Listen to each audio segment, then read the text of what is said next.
7 en punto de la mañana, comenzamos la segunda hora de Primera Página este jueves 29 de agosto. Seguimos en nuestro segmento de entrevistas. Nuestro segundo invitado de la mañana es Asdrúbal Oliveros, director de Ecoanalítica, economista. Muchísimas gracias por acompañarnos. Hola, placer. El 18 de julio, jueves 18 de julio, por cierto, los medios de comunicación reflejaban la alerta de los economistas, la alerta del Parlamento, porque el mercado paralelo superó los 10.000 bolívares.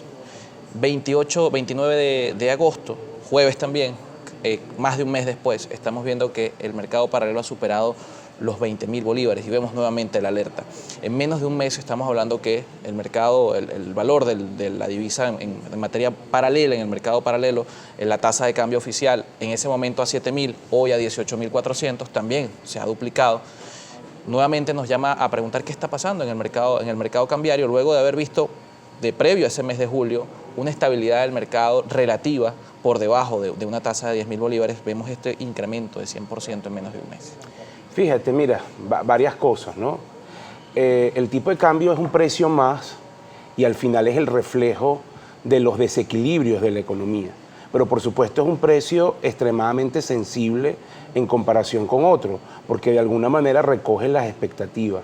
El tipo de cambio es el mecanismo que utiliza todo el mundo, incluso la gente a veces sin saberlo, para intentar proteger su patrimonio. Cuando tú sales a la calle y cambias bolívares por dólar, es una manera de protección. Cuando sales a la calle y usas los pocos bolívares que tienes para comprar los productos porque esperas que suban de precio, es un mecanismo de protección. Entonces, al final lo que está pasando es una economía que no ha resuelto sus desequilibrios económicos, que intentó en la primera mitad de año hacer algunos ajustes, pero que fueron parciales, y que una vez que obviamente esos desequilibrios vuelven a aflorar con fuerza, la tasa de cambio despega. Digamos que hay razones estructurales y razones coyunturales. La razón estructural es justamente pues esta crisis profunda que tiene la economía, donde la divisa es escasa, es decir, la entrada de dólares a Venezuela ha caído en forma significativa porque nuestro principal medio para obtener divisa era la exportación petrolera. Y bueno, estamos por debajo de exactamente, los 800.000 estamos exportando mucho menos por la fuerte caída de producción petrolera. Entonces, la entrada de dólares hace que la cantidad de dólares en el mercado, más allá de lo que tú puedas conseguir en efectivo, que es el famoso menudeo, está cayendo en forma importante. O sea, tienes menos divisa.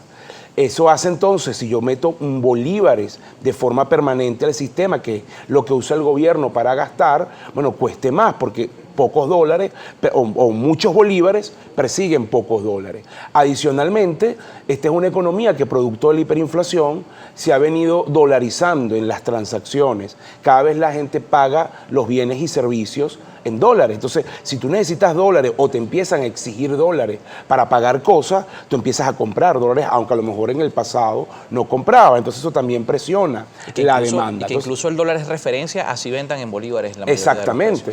Hay un tema importante. Ese 18 de julio, Asdrúbal Oliveros decía en una entrevista que el encaje legal había sido el principal factor o uno de los factores principales que había llevado a esa estabilidad de meses previos en la materia cambiaria.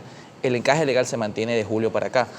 ¿Es hoy un factor determinante dentro de lo que marca el precio? Ya no, porque el factor hoy que está marcando el precio es la cantidad de bolívares que el gobierno a través del gasto y sobre todo a través de PDVSA está metiendo en el sistema. Fíjate lo que pasó esta semana, que era lo que decía hace un rato sobre lo estructural y lo coyuntural. Esta semana específicamente PDVSA pagó a sus proveedores, porque bueno, es una empresa que tiene una cantidad de proveedores, tiene que pagar sus servicios. En la primera mitad de año ese pago se hacía principalmente en euros en efectivo. Era un mecanismo un poco de intentar frenar el gasto en bolívares, pero esta semana o estas últimas semanas los pagos se han hecho en bolívares. Entonces, imagínate tú y quien nos ve a esta hora, si yo le doy a alguien bolívares a granel en grande cantidad, ¿en qué es lo que piensa?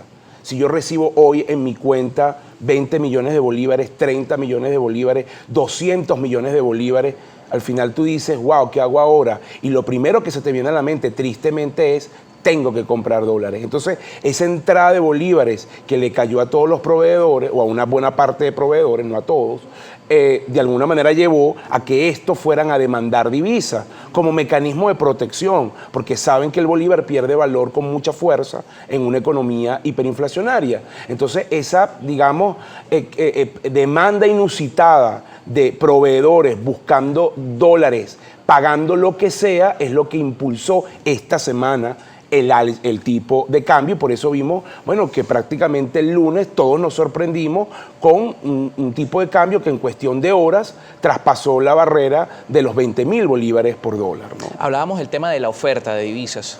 Petróleos de Venezuela ha disminuido la producción de barriles diarios por debajo del millón. Hay diatribas con respecto a esto. Hay quienes dicen que estamos por encima. El ministro del Poder Popular para el Petróleo sostiene que estamos por encima. Sin embargo, las cifras del OPEP mantienen que estamos por debajo. Sí, porque el petróleo es algo muy fácil. O sea, las cifras petroleras son muy difíciles de ocultar porque eso está monitoreado, el movimiento de los tanqueros, ¿no? Así es. Pero más allá de eso, un factor que ha venido jugando cada vez más en el mercado de divisas en Venezuela es el tema de las remesas. Hoy, ¿cómo evalúas, Drúbal Oliveros, la participación? Porque además la realidad en materia de divisas en Venezuela fue muy distinta hace un año. Hace un año, por ejemplo, en la calle no podías comprar un perro caliente en dólares. Hoy, en cualquier puesto de perro caliente en Caracas puedes pagar en dólares. Es una realidad que ha venido cambiando y también tiene que ver con la participación del mercado de las remesas, que se ha venido incrementando por la misma diáspora. Sí, mira, varias precisiones allí, ¿no? En primer lugar, técnicamente no son remesas porque, bueno, muchos de esos dólares que la gente que está afuera está cambiando para ayudar a sus familiares acá, lo hace a través del mercado paralelo, no entran directamente al Banco Central, pero tiene el mismo efecto que una remesa porque ayuda al consumo de las personas que están en Venezuela. Nosotros nunca fuimos un país receptor de remesa en forma importante, siempre de alguna manera más bien teníamos muchos dólares o generábamos muchos dólares los venezolanos y los sacábamos al exterior. Era el efecto contrario. Desde 2016 para acá, el efecto ha cambiado por la salida tan abrupta de venezolanos y eso ha hecho que nos convirtamos en un país receptor de remesas. El año pasado el Banco Central estima, recuerda que hace unas semanas publicaron estadísticas en la balanza de pago que cerca de 2.000 millones de dólares entraron por esta vía. Nosotros en Ecoanalítica tenemos una estimación ligeramente superior, 2.500, pero pudiera moverse en ese rango, 2.000, 2.500. Y para este año estamos esperando que ese monto esté en el orden de los 3.000 millones. Hay quien dirá, wow, pero es mucha plata. Bueno, si tú lo comparas con el tamaño de nuestra economía, que es una economía que está bastante afectada y que se ha reducido muchísimo, no llega ni siquiera al 5% del PIB. Está en el orden del 3% Pero esta del realidad, PIB, ¿cómo es en otros ¿no? países? ¿Qué porcentaje del PIB Claro, tienen las remesas? eso es lo que iba a decir. En otros países, si tú revisas, por ejemplo, países centroamericanos, otros países latinoamericanos, Caso Dominicana, por como ejemplo, Ecuador, El Salvador tiene unos niveles de remesa, México, los niveles de las remesas con respecto al tamaño de su economía están por encima del 10% del PIB. Entonces nosotros todavía estamos muy bajos, pero lo que hay que destacar es lo novedoso, ¿no? Eso no pasaba antes y es algo que está creciendo. Es una oferta que está entrando al mercado y que está ayudando a la gente a consumir, pero por supuesto que no resuelve el problema. De la economía venezolana también las proyecciones se han modificado. El Fondo Monetario Internacional en julio también cambió sus proyecciones para cierre de este año y lo vamos a conversar en la siguiente parte del espacio. 7:08 estamos conversando con Asdrúbal Oliveros, director de Ecoanalítica, la mañana de este jueves. Una pausa, seguimos con más. Recuerden, la etiqueta Primera Página está a su disposición.